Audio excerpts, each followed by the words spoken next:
Bad news and the death of the former Manchester City midfielder Colin Bell. The tributes paid this week, which you might have seen, are a clear testimony to his enduring popularity. One man who used to stand on the terraces and watch him is the actor and former James Bond Timothy Dalton. He now reflects on the career of his hero, the king of the Kippax. On Wednesday night at Old Trafford, Manchester fell silent to remember Colin Bell. A team of City number 8s walked out that night. But for many of the club's supporters, there was only ever one number 8, the man who became known at Main Road as the King of the Kippax. Undoubtedly one of the Manchester City greats, arguably the best player to have pulled on a sky blue shirt. I consider Colin Bell to be one of the greatest players of all time. And I consider him to be possibly the finest tuned athlete that football's ever seen. So when we talk about Colin Bell, we're talking about somebody very special. Colin Bell was from the northeast of England, the son of a County Durham miner. But football took him to the northwest, to Bury, and then to Manchester, where Joe Mercer and Malcolm Allison were assembling a team that would rise to the top of the English game. In his first season there, City were promoted back to the First Division. And 4 years on, they had collected all the domestic honours, and a European trophy too, the Cup Winners' Cup.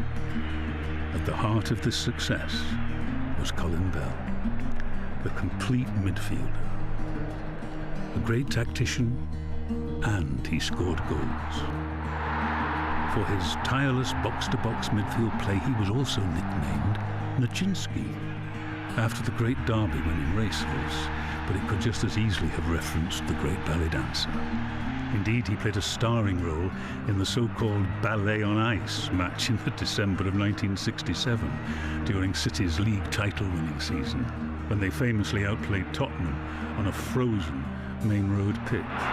Sowerby, Lee, Mallory, Bell, Colin Bell, the scorer. The City team of that time is remembered fondly by all who witnessed it play, myself included, and the triumvirate of Bell, Summerby and Lee is part of the club's folklore. For England, there were 48 caps, and a role in the infamous World Cup defeat to West Germany and Mexico and Poland at Wembley in 1973. But equally, there were goals to remember for his country too. Here's Bell!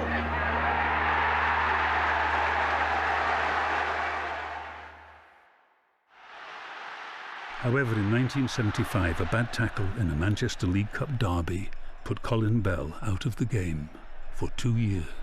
The injury was a couple of burst blood vessels, one at the top of the calf and one at the back bottom part of the thigh. And what had happened, all the blood had gone into the knee joint. And what it's done in time is seized the knee up.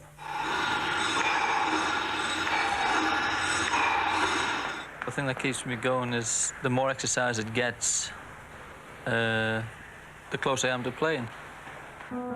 Despite his hard work in rehab, he was never the same player again. But he had achieved more than enough never to be forgotten. Colin Bell was a star, but not starry. 20 minutes gone, and it's Colin. What a goal! What a goal! What a fantastic shot by Colin Bell! He was understated, reserved, quiet. He said he was more comfortable with a ball at his feet than with a microphone in front of his mouth. Even his autobiography was titled Reluctant Hero. I don't think he realised how great he was, how much he was really appreciated by the fans. You know, it's a sad loss. In the years to come, they'll sing about him from the stand that bears his name. Colin Bell, the King of the Kippax. Manchester City will love you forever.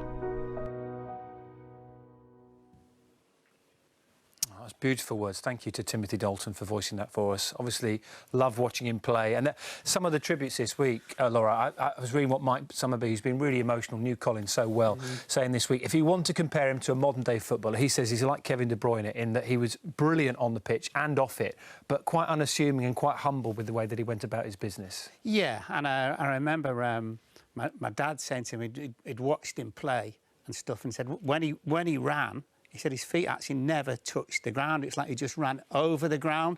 But he was also, when you consider that, you know, the shape of some of the footballers in those days and the lifestyle, he was like just a real natural athlete, and he could just run well, you can see, just come in late in the box all the time. I think there's a lot of football fans who never saw Colin Bell play who've rung their dad this week, and you've done exactly the same to see what sort of player he was. Yeah, absolutely. On the way in, just spoke to my dad, and Dad just said technically what a fantastic player he was, tactically really bright, so kind of a modern-day number 8 box to box. Just had that ability to time and arrive in the area and score really important goals. And I think more than just a player, it's the person that he was, and you know, just the way people have spoken about him in this week says everything about him as a man. Yeah, you ain't a bad player if they name a stand after you, right? No, I hosted an event with him a few years ago, and exactly as Mike Summerby and also as Timothy Dalton said in there about him being a reluctant hero, you get the feeling, spending any time with him, that he never quite knew how in high regard everyone else held him, both those who'd played with him and those who'd watched him as well. Really sad news this week about Colin Bell. And his team, Manchester City, take on Birmingham in the FA Cup this weekend. Let's take you through some of the other fixtures for you. Some of